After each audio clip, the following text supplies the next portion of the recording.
Ներքին գործերի նախարարության ոստիկանության պետ ներքին գործերի նախարարի տեղակալ Արամ Ղազարյանը հունիսի 24-ին աշխատանքային այցով մեկնել է Լոռու եւ Տավուշի մարզեր։ Քրեական ոստիկանության Լոռու մարզային վարչությունում նա անցկացրել է օպերատիվ խորհրդակցություն, որին մասնակցել են ոստիկանության պետի տեղակալներ Վարդան Վարդանյանը եւ Արթուր Խուդինյանը, ինչպես նաեւ Լոռու մարզի քրեական եւ համայնքային ոստիկանության, բարեկային ծառայության եւ պետական պահպանության գլխավոր վարչության տարածքային ստորաբաժանումների ղեկավար կազմի ներկայացուցիչներ։ Ներկայացնելով ներքին գործերի նախարար Արփինե Սարգսյանի կողմից ոստիկանության ծառայության վերաբերյալ սահմանված սկզբունքային մոտեցումները, Արամ Ղազարյանը ընդգծել է դրանց համահունչ նախանշված քայլերով առաջ շարժվելու անհրաժեշտությունը։ Ոստիկանության պետը հանձնարարել է հատուկ ուշադրություն դարձնել կարգապահության եւ մասնագիտական կարողությունների շարունակական զարգացմանը, ինչպես նաեւ ակտիվացնել կոռուպցիոն եւ տնտեսական հանցագործությունների, ապօրինի թմրաշրջանառության կանխարգելման ու բացահայտման, զենգզինամթերքի հայտնաբերման, ինչպես նաեւ քրեական ենթամշակույթին հակազդելու ուղղությամբ իրականացվող միջոցառումները։ Արամ Ղազարյանը նշել է, որ անհրաժեշտ է գործադրել առավելագույն ջանքեր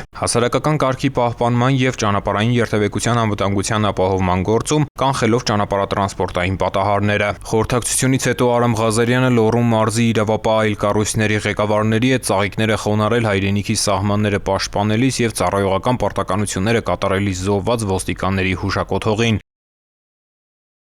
Համայնքային ոստիկանության Իջևանի բաժնում տեղի ունեցած օպերատիվ խորհրդակցության ժամանակ ոստիկանապետ Ղազարյանը Տավուշի մարզում եւս խորհրդակցության մասնակիցներին ներկայացրել է ծառայության վերաբերյալ նախարարի սկզբունքային մոտեցումները։ Անդրադառնալով ամենօրյա ծառայողական գործունեությանը, Արամ Ղազարյանը հանձնարարականներ է տվել պարտականությունների պատշաճ եւ օպերատիվ կատարման վերաբերյալ։ Կարևորվել է հանցավորության դեմ պայքարի բոլոր ուղղություններով աշխատանքի ակտիվացումը, ներառյալ անտառահատման դեպքերի կանխարգելումը եւ բացահայտումը։ Անդրադառնալով կադրային քաղաքականությանը, ոստիկանապետն ընդգծել է, որ մասնագիտական գիտելիքների եւ կարողությունների զարգացումը հաջողակ եւ պրոֆեսիոնալ ոստիկանության հիմքն է։ Խորհրդակցությունից հետո Արամ Ղազարյանը Տավուշի մարզպետ Հայկ Ղալումյանի հետ ծաղիկներ է խոնարհել հայրենիքի սահմանները պաշտպանելիս եւ ծառայողական պարտականությունները կատարելիս զոհված ոստիկանների հուշակոթողին։